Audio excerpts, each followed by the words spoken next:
Hello दोस्तों, स्वागत है आपका मेरे यूट्यूब चैनल मोस्ट एंगे इन्फॉर्मेशन में। आज मैं एक नई इन्फॉर्मेशन लेके आया हूँ जो कि पार्क में जो कैटेगरी 2 की आईटीआई वाली वैकेंसी थी उसमें आपका सिलेबस क्या है और आपको क्या क्या पढ़ना है, क्योंकि आपका जो एग्ज़ाम है वो लगभग सितंबर मंथ में कंडक्ट होने वाला है। तो आपको सिलेबस को अच्छी तरीके से जानना है और अच्छे से पढ़ाई करनी है, क्योंकि आप देखे होंगे कि आपका एक नोटिस आया था जिसमें पता चला है कि बार्क में जो फॉर्म भरे गए हैं वो काफ़ी कम संख्या में भरे गए हैं। तो कंपटीशन बहुत ही कम है। अगर आप नहीं पढ़ रहे हैं तो आज से पढ़ना चालू कर दीजिए, क्योंकि जो वैकेंसी है वो काफ़ी कम भरी गई है। मतलब जो फॉर्म भरे गए हैं वो काफ़ी कम है और वैकेंसी ज़्यादा है। समथिंग 3000 प्लस वैकेंसी है आईटीआई वालों के लिए। तो आपके लिए गोल्डन अपॉर्चुनिटी है कि आप एक सिलेबस को अच्छी तरीके से रीड करके और आप अच्छे से पढ़ाई करिए तो आप अच्छे से बार्क में सेलेक्ट हो सकते हैं, भाभा एटॉमिक रिसर्च सेंटर में सेलेक्ट हो सकते हैं। तो चलिए हम सिलेबस को जानते हैं। तो जैसा कि आपको पता होगा कि इधर जो वैकेंसी आई थी आईटीआई वालों के लिए वो काफ़ी ज़्यादा थी, तो इसमें काफ़ी चांस है आप लोगों के होने का। तो आप देख सकते हैं इधर जो है वैकेंसियां हैं, यहाँ पे आपको दिखाई पड़ेगा ये सारी वैकेंसियां, बहुत सारी वैकेंसी थी जो हर ट्रेड में थी। और इसमें लिखा है कि कुल 60% अंकों के साथ विज्ञान और गणित के साथ संबंधित ट्रेड सर्टिफिकेट आपके पास होना चाहिए। वहीं पर अगर हम नीचे चलें तो आपको सिलेबस दिखाएं तो सिलेबस में क्या है। सिलेबस आयु सीमा तो हो गया होगा आपका।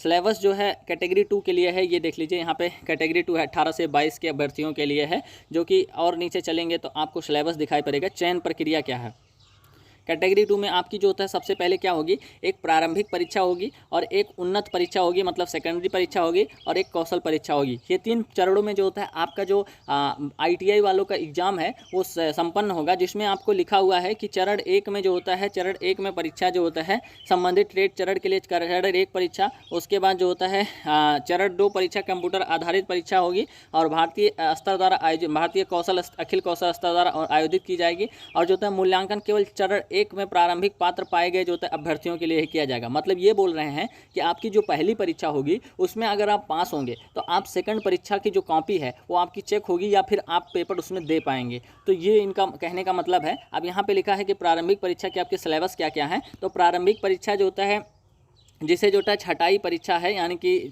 लड़कों को छांटने के लिए है, 1 घंटे की अवधि की होगी, जिसमें निम्न अनुपात में 50 बहुविकल्पीय प्रश्न होंगे। और इसमें आप देख सकते हैं कि कौन कौन से क्वेश्चन आएंगे, जो कि गणित के 20 क्वेश्चन आएंगे और वहीं पे विज्ञान के जो होता है 20 क्वेश्चन आएंगे और जो सामान्य जागरूकता के हैं वो जो होता है 10 क्वेश्चन आएंगे। अभी हम बताएंगे कि आप कैटेगरी 1 के लिए कहाँ से पढ़ाई कर सकते हैं अच्छे से, ताकि आप कैटेगरी 1 में क्वालिफाई कर जाएं। वैसे लोग क्वालिफाई हो जाते हैं क्योंकि यहाँ पे सिर्फ क्वालिफाइंग मार्क है।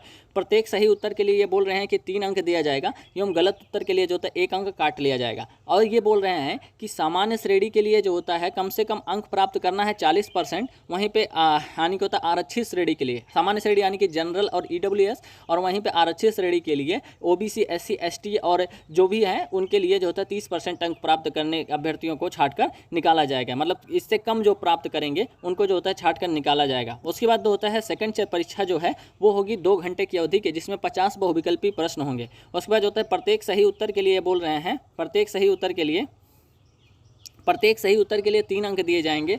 वहीं पर प्रत्येक गलत उत्तर के लिए जो होता है 1 अंक काट लिया जाएगा। उसके बाद जो होता है केवल चरण 2 में प्राप्त अंक के आधार पर चरण 2 की जो होता है समाप्ति अभ्यर्थियों के मेरिट लिस्ट तैयार की जाएगी। मतलब आपको चरण 2 में जो होता है समथिंग कितना पाना है, एक जो होता है सामान्य श्रेणी के लिए 30% से कम अंक प्राप्त करने वाले अभ्यर्थियों को तथा आरक्षित श्रेणी में 20% से कम अभ्यर्थियों को जो होता है, जैसे आप जो सेकंड परीक्षा देंगे तो उसमें अगर 30% से कम प्राप्त करेंगे तो आपको परीक्षा से निकाल दिया जाएगा। वहीं पे अगर अब जो आरक्षित श्रेणी के हैं अगर 20% से कम अंक प्राप्त करते हैं तो उनको भी परीक्षा से निकाल दिया जाएगा। यानी कि पहले में आपको 40% प्राप्त करना है और दूसरे में 30%, लेकिन पहले में जो है वो क्वालिफाइंग नेचर है। मतलब आप 40% प्राप्त कर जाएंगे तो आप सेकंड परीक्षा में बैठ जाएंगे। वहीं पे दूसरे एग्जाम में जो है वो 30% आपको प्राप्त करना अनिवार्य है, क्योंकि दूसरे से ही मेरिट लिस्ट तैयार की जाएगी। अब 30% से ऊपर आप कितना भी पा सकते हैं, लेकिन आपको 30% से ऊपर पाना है, 30% से नीचे पाएंगे। अगर आप वो उतना नहीं पाए तो अगर वैकेंसी खाली भी चली जाए तभी वो आप लोगों को नहीं रखेंगे। वहीं पे अब आरक्षित श्रेणियों के लिए 20% अंक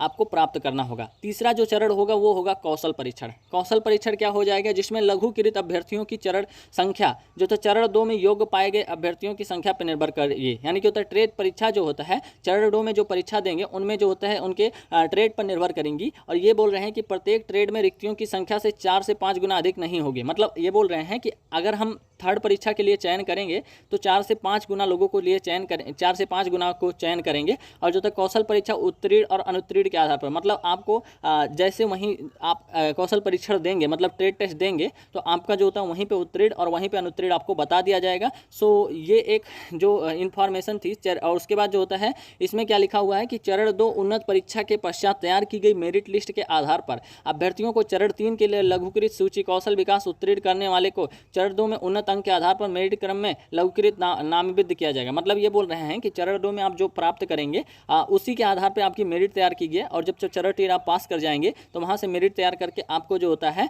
आपको फाइनली सिलेक्शन दे दिया जाएगा।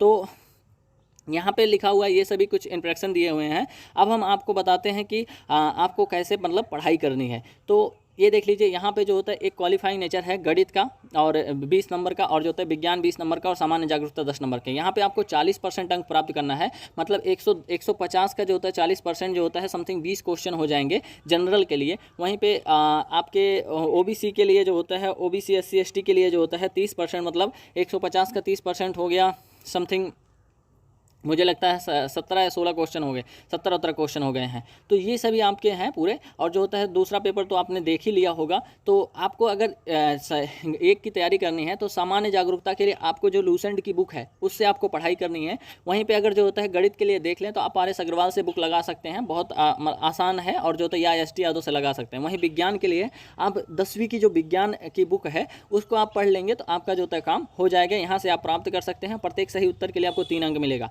वहीं पे जो होता है परीक्षा 2 यानी कि होता है के लिए आपको बहुविकल्पी प्रश्न मिलेंगे। तो आप यहाँ से बहुविकल्पी प्रश्न की तैयारी करिए। अपने जो ट्रेड टेस्ट है, जो ट्रेड की अपनी जो होती है ट्रेड की जानकारी है, जैसे थ्योरी पार्ट होता है, जैसे ITI में इलेक्ट्रीशियन में हो गया, फिर इलेक्ट्रॉनिक में हो गया, ये सभी में आपको थ्योरी से तैयारी करनी है।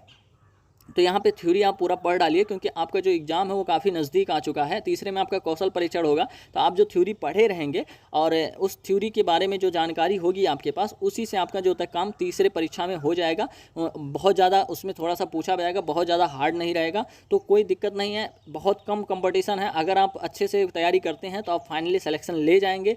सो ये एक ओवरऑल इन्फॉर्मेशन थी जो कि मार्क कैटेगरी 2 जो ITI विद्यार्थियों के लिए सिलेबस था, जो कि पहले भी बताया गया है लोगों के द्वारा। मैं एक बार फिर से जागरूक कर रहा हूँ, क्योंकि वैकेंसी बहुत कम भरी गई है। तो आप अच्छे से तैयारी करिए और अभी से भी लग जाइए, आज से ही लग जाइए, क्योंकि समय बहुत कम है और ये अपॉर्चुनिटी है जो आपको किसी और क्षेत्र में नहीं मिलेगी, क्योंकि एक वैकेंसी पे बहुत कम लड़कों का कंपटीशन है। सो आई होप कि वीडियो आपको अच्छी लगी होगी। अगर वीडियो अच्छी लगे तो वीडियो लाइक करना, शेयर करना, सब्सक्राइब करना। मिलते हैं नेक्स्ट वीडियो में। धन्यवाद, नमस्कार, जय हिंद।